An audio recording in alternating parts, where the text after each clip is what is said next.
உடற்பயிற்சி செய்யறது ரொம்ப ரொம்ப நல்லது, ஆரோக்கியமா இருக்கலாம், ட்ரிம்மா இருக்கலாம், ஃபிட்டா இருக்கலாம் அப்படின்னு சொல்லிட்டு சொல்றாங்க. நோயும் அண்டாதுன்னு சொல்றாங்க. இப்போ உடற்பயிற்சிக்கும் மனசுக்கும் ஏதாவது தொடர்பு இருக்கா? நிச்சயமா நிறைய சம்பந்தங்கள் இருக்கு.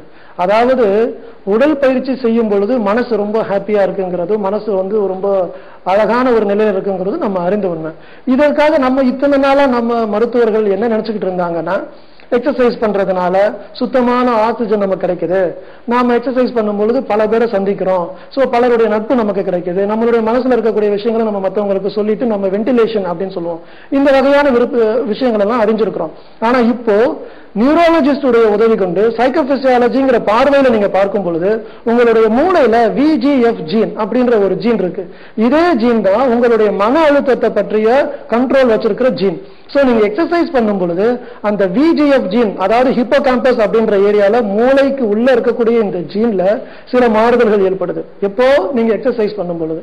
அந்த மாறுதல்களால உங்களுடைய இதயத்துல, உங்களுடைய உள்ளத்துல வரக்கூடிய மன அழுத்தத்துடைய அளவு குறையுதுன்றாங்க. சோ இப்போ தெளிவா சொல்லிடலாம், நீங்க ரெகுலரா எக்ஸசைஸ், ஏரோபிக் எக்ஸசைஸ் செய்யும் பொழுது உடம்புக்கும் நல்லது, உள்ளத்துக்கும் நல்லது.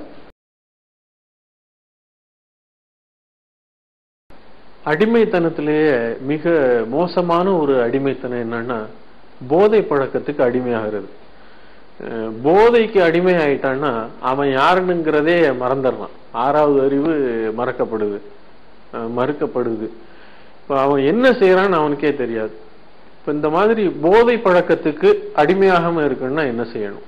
இந்த பிரச்சனை உலக அளவில் பேசப்படுற ஒரு பிரச்சனை. இப்பெல்லாம் பாத்தீங்கன்னா கல்லூரிகள்ல, பள்ளிக்கூடங்கள்லயே இந்த மாதிரியான பழக்கங்களுக்கு எல்லாரும் அடிமையாயிடுறாங்க. இது அடிமையாகி ஒரு நிலைமை ரொம்ப மோசமாகும் பொழுதுதான் இதை பற்றிய நம்ம என்ன செய்யலாங்கிறத மருத்துவர்கள் யோசிக்கிறாங்க. சைக்கோபிசியாலஜில என்ன சொல்றாங்கன்னா, ஒரு சின்ன வயசுல இருக்கும் பொழுது பெர்சனாலிட்டின்னு சொல்றது, அதாவது இவங்க என்ன மாதிரியான, இவங்களுடைய மைண்ட் எப்படி ஒர்க் ஆகுது அப்படிங்கறத நீங்க அனலைஸ் பண்ணும் பொழுது சில பர்டிகுலர் பெர்சனாலிட்டிஸ், அதாவது பெர்சனாலிட்டி எப்படிப்பட்ட டைப்னா, எல்லாத்தையுமே துருவி அறிஞ்சுக்கணும், புதுசா பார்க்கணும், என்னதான் இருக்குன்னு செக் பண்ணி பார்ப்போம். என் ஃப்ரெண்டு சிகரெட் குடிக்கிறான், நானும் சிகரெட் குடிச்சா என்னதான் நான் பாக்குறேன், அப்படின்னு ஒரு பெர்சனாலிட்டி இருக்கு. அதாவது சில பேர் எல்லாரும் சொல்றாங்கன்னா கேட்டுக்கலாமே, நல்லதுதானே சொல்லுவாங்க அப்படின்றது ஒரு பெர்சனாலிட்டி. இது என்னங்கிறத நான் பார்க்கணும் அப்படின்னு ஆசைப்படுற அந்த ஒரு இன்க்விசிட் பெர்சனாலிட்டி இருக்கிறவங்களுக்கு இந்த வகையான போதைகளுக்கு அடிமையாவது அதிகமா இருக்குன்னு பாக்குறாங்க. சோ என்ன பண்றோம்னா, எங்களுடைய சஜஷன் என்னன்னா, பெற்றவர்கள் அவர்களுடைய பிள்ளைகளுக்கு இந்த மாதிரியான பெர்சனாலிட்டி இருக்கிறதா அவங்க உணர்ந்தாங்கன்னா நிச்சயமா ஒரு நல்ல விஷயம் தான். அந்த பெர்சனாலிட்டி துருவி ஆராய்ந்தா ஒரு பெரிய சயின்டிஸ்ட் ஆக முடியும். ஆனா இதே மாதிரியான எண்ணம் உடையவர்களுக்கு இந்த மாதிரி போதை மருந்துல போய் சிக்கக்கூடிய ஒரு அபாயம் இருக்கு.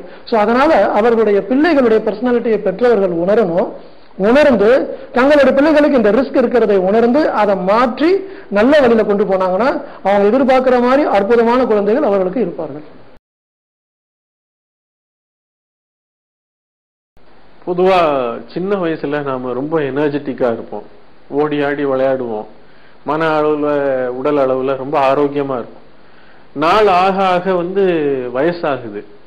இப்போ பெரியவங்களை வயசானவங்கன்னு சொன்னா அடிப்பாங்க, கோவம் கூட வரலாம். இப்போ பெரியவங்க அவங்க அவங்களுடைய அந்த நிலையில, முதுமையான நிலையில ரொம்ப ஆரோக்கியத்துடனும் உடல் அளவுல மன அளவுல ரொம்ப நல்லா இருக்கணும், சந்தோஷமா இருக்கணும், நிம்மதியா இருக்கணும்னா அவங்க என்ன செய்யணும்? அதாவது வாழ்க்கையுடைய தத்துவத்தை நம்ம புரிஞ்சுக்கணும். நாம நல்லா இருக்கிறப்போ எல்லாரும் நம்ம கூட இருப்பாங்க. ஒரு எக்ஸாம்பிளுக்கு ஒருத்தர் பெரிய ஆபீசரா இருக்காரு வச்சுக்கோங்க, தினமும் 1000 பேர் அவரை பார்க்க வருவாங்க. அந்த 60 வயசை தாண்டி ரிட்டையர்மெண்ட்டுக்குன்னு போன உடனே எல்லாரும் விட்டுட்டு போயிடுவாங்க, பிள்ளைகளே விட்டுட்டு போயிடுவாங்க. இதுதான் உண்மையான யதார்த்தம். சோ இந்த மாதிரியான ஒரு சூழ்நிலையில 60 வயசை தாண்டின நிலையில யாரெல்லாம் மகிழ்ச்சியா அந்த காலங்களை பாக்குறாங்க அப்படிங்கறத சைக்கோபிசியாலஜி எக்ஸ்பெரிமெண்ட்ஸ் பண்ணி பாக்குறப்போ ஒரு உண்மை தெரியுது.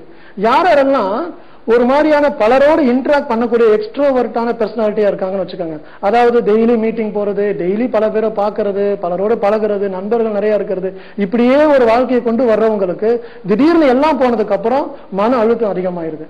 இதுல ஆச்சரியம் என்னன்னா, முதல் 60 வயசு வரைக்கும் ரொம்ப சாதாரண ஒரு வாழ்க்கை, அதாவது ஒரு 4-5 நண்பர்கள், ஒரு சின்ன வாழ்க்கை, அதாவது ஒரு நாள் காலையில் எந்திரிக்கிறாங்க, ஆபீஸ் போறாங்க, வர்றாங்க, லைஃப்ல ஒரு பெரிய இது ஒண்ணும் இல்லாம அமைதியான ஒரு வாழ்க்கையை வாழ்றவங்க 60 வயசை தாண்டதுக்கு அப்புறமும் நிம்மதியா அதே மாதிரி வராங்க.